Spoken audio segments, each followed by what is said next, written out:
So I didn't do a Raw review yesterday. I came up on Twitter, I said, look guys, I'm going to a Disturbed show. That's a little bit more fun than sitting down and watching Raw, even if it's a good show. I said on Twitter, sorry guys, there won't be a Raw review tonight. After seeing Raw, I'm not sorry anymore. We got Club versus New Day announced, we got Jericho versus Enzo and Cass announced, and we got Roman Reigns versus Rusev confirmed, but other than that, it was a pretty shit show. But what about tonight on SmackDown Live? What I can say about tonight on SmackDown Live is tonight was a really good episode of SmackDown if you were an NXT Draft E. If not...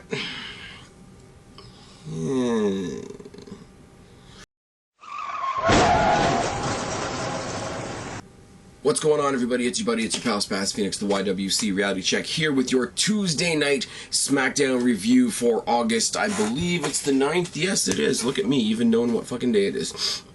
2016. We are less than 2 weeks away from SummerSlam.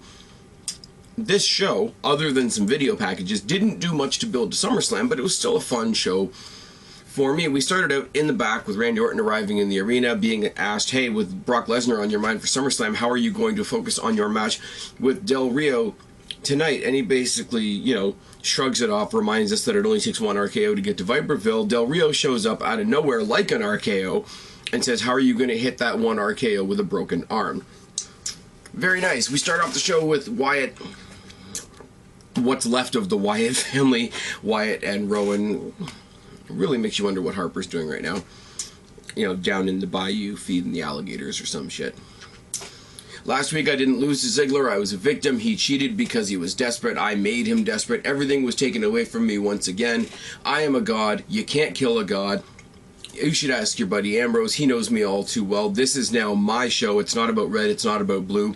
It's all about Bray Wyatt. I've got sharp teeth and they can cut you. Ambrose comes out and rightfully so mocks Wyatt for playing the victim, calls him a baby. SmackDown belongs to the fans, and more importantly, SmackDown belongs to the WWE World Champion. I remember the Bray Wyatt numbers game. I know that it's dumb for me to run in there, you know, guns blazing and try to take you guys on when I'm outnumbered. But it's still tempting to hop in that ring and shove your words down your throat. Out comes Ziggler, who's usually pretty braggadocious and whatever, but he doesn't say a damn thing. He walks down the ramp, he walks past Dean Ambrose, giving Dean Ambrose almost like this challenging look, and he goes on and takes on the numbers game. There's a brawl. Ambrose joins him. Wyatt has Ambrose in the position for the Sister Abigail. Ziggler goes to super kick Bray Wyatt. He basically pulls Dean Ambrose up into the kick, and it looks like Ziggler attacked Ambrose. Dun dun dun. Super kick to Rowan, Sister Abigail to Ziggler. Ziggler and Ambrose are left laying by the remaining members of the Wyatt family. In the back, Ziggler and Ambrose argue. Shane and Brian make a tag team match that we all knew was coming since last week, and it is indeed Dean Ambrose and Dolph Ziggler versus the two remaining members of the Wyatt family in the main event tonight. Very, very good. You know, face miscommunication. Roddy, roddy, rah. American Alpha took on jobbers that don't matter. Before the match even starts, the Ascension, the Vaudevillains, and the Hype Bros come and surround the ring. They don't get involved in the match. They just want to, they just want the front row seat. They want a close-up view of this new team. And this is where I say, you know, SmackDown is kind of the showcase for NXT. American Alpha, product of the NXT. Ascension, while misused on the main roster, still a product of NXT. Vaudevillains, product of NXT. Hype Bros, although you can question Zack Ryder as being a product of NXT, them as a unit is a product of NXT, and obviously Mojo Rawley is a product of NXT. Mojo Rawley's last action on NXT was to try and get in Samoa Joe's face, though, so you gotta question a couple things there. It's a squash match. Basically, American Alpha do their thing. They do their tandem suplexes, their tandem drop kicks. Friggin' the belly-to-belly overhead by Jason Jordan should be fucking illegal.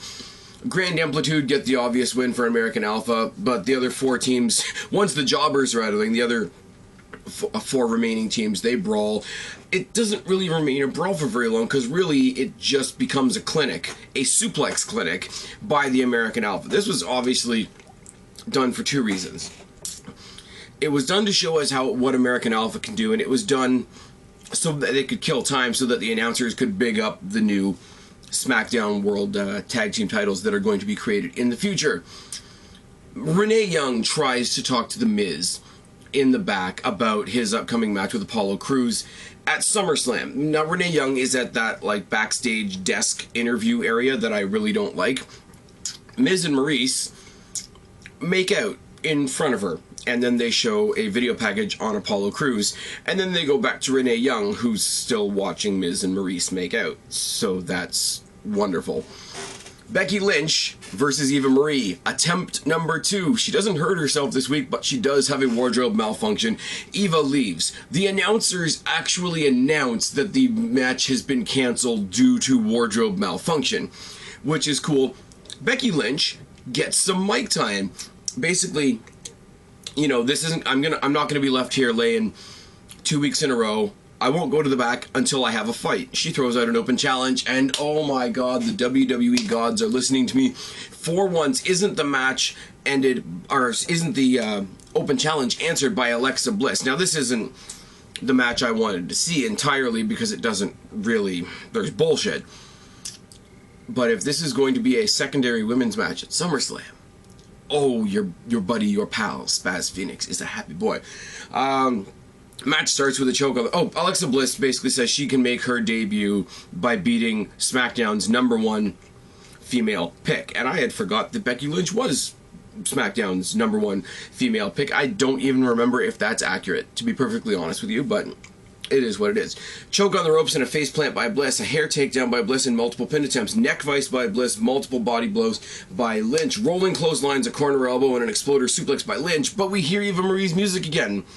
She's managed to go to the back and get her outfit fixed, but that's enough to distract, lost my place. That's enough to distract Becky Lynch. She gets a takedown by Bliss, very simple, like, almost awkward looking takedown, but then she hits the Twisted Bliss and gets the win, and there's Alexa Bliss's debut on SmackDown. Now, other than the fact that the top of her wrestling gear looks like the ROH logo, there's no real purpose here served by Eva Marie other than to be an intangible in the Becky Lynch versus Alexa Bliss match that I would like to see moving forward. So, if I can quote JD from NY206, you know, hashtag get off my screen, Eva Marie. Now, I did my topical video last week. Actually, I'm going to take this opportunity to plug my topical video from last week. Did a lot of talking about the SmackDown women's division, the women's division in general, and the possible return of the King of the Ring. Please go check that out last week, as I did not do a Raw review yesterday. If you guys missed me, go back one video, check out the topical videos. There are going to be more of those coming. And I did point out a really cool way that they could use Eva Marie, but I don't want that to interrupt me getting the match that I want here, which is Alexa Bliss versus Becky Lynch. Again, that's me. That's just a match I wanted to see. You guys know, for time and days before they brought Alexa Bliss up to the main roster, I was really advocating Alexa Bliss versus Asuka. I wasn't necessarily advocating that Alexa Bliss should win, but it was a match I wanted to see because Asuka, other than Stephanie McMahon, who's not a wrestler, she's the best female heel WWE has, main roster or NXT. I know they're trying to push Nia Jax as this big, bad, terrible, terrifying heel. Why are we beeping? Why is this a thing? But again, Nia Jax is Nia Jax, and that's unfortunate. Randy Orton versus Alberto Del Rio on the 1 hour main event. So, for all of you that said Orton's going to soak up all the main event scene, rah. He's on the 1 hour main event. He's not on the main event of the show, so that's a thing. Also, Alberto Del Rio, with how much apparently he loves the WWE right now, you know he's doing the job. Collar and elbow tie up to start, side headlock by Orton and a takedown. Alberto Del Rio works the leg and an uppercut by Orton. Hard Irish whip by Orton and a mounted 10-punch. Clothesline boot and a knee strike by Orton. Orton with a knee strike is not something you see very often, but it's kind of cool. Inverted hangman on the bottom rope by Orton. And Spaz turns the page. Chops and body blows by Alberto Del Rio, and Alberto Del Rio is tossed out of the ring by Randy Orton as we go to commercial break. We come back, we see something that I love a lot. We see the Orton stomp, which is fucking great. Countered by a backstabber by Alberto Del Rio once he gets to his feet. Orton needs to post shoulder first. They play up the story about his shoulder surgery on commentary, which is fucking great. and Alberto Del Rio takes his now sore arm and rams it into the steps multiple times. The only bad part in this match is Alberto Del Rio coming off the top rope to punch Randy Orton in the arm, because it looks awkward. It really, really does. But it's an otherwise great match, so that one awkward thing really stuck out. Standing armbar by Alberto Del Rio, drop kick by Orton, cross arm breaker over the ropes by Alberto Del Rio, which is another move that I really love.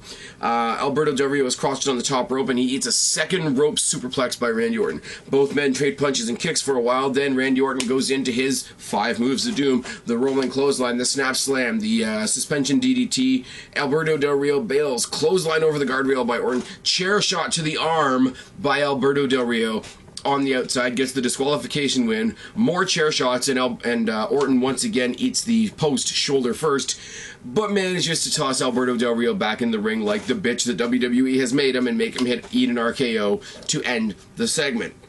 Orton walks out of the match looking strong, but selling his shoulder, telling a story going into SummerSlam, which is cool. Heath Slater is shown in the back trying to, talk to Rhino, his opponent tonight. Hey, you really gotta cut me some slack tonight. I'm trying to get a job. I'm trying to support my 2, 4, or 6 kids, and I got an in-ground pool or an above ground pool to pay for. Rhino's like, yeah, no, I just got elected to my whatever, blah, American politics position. I got constituents I have to deal with. So that leads into this match. Heath Slater versus Rhino for a potential Heath Slater roster spot on SmackDown Live. Heath Slater comes out in a free agent t-shirt, which is the dumbest thing in the world, but it makes me smile. Collar and elbow tie-up, they trade arm locks and a takedown by Rhino. Clothesline by Rhino, they trade punches and an Irish whip by Slater. Slater rides a headlock, he nails a hair takedown and knees in the back. Kitchen sink by Slater, belly to belly by Rhino. Rhino misses the first gore but hits the second one, and there's your quick and predictable victory for Rhino. Back in the back, Shane and Daniel Bryan are talking about Heath Slater, how he didn't win his match, but he showed, the spunk and the promise that, SmackDown Live is supposed to be based on, so they want to offer him a contract. Anyways, but he storms into their office. He says, yeah, I lost tonight, but you guys are losing out on a big opportunity to have the best free agent out there. Roddy Ross, SmackDown doesn't deserve me. And he walks out again.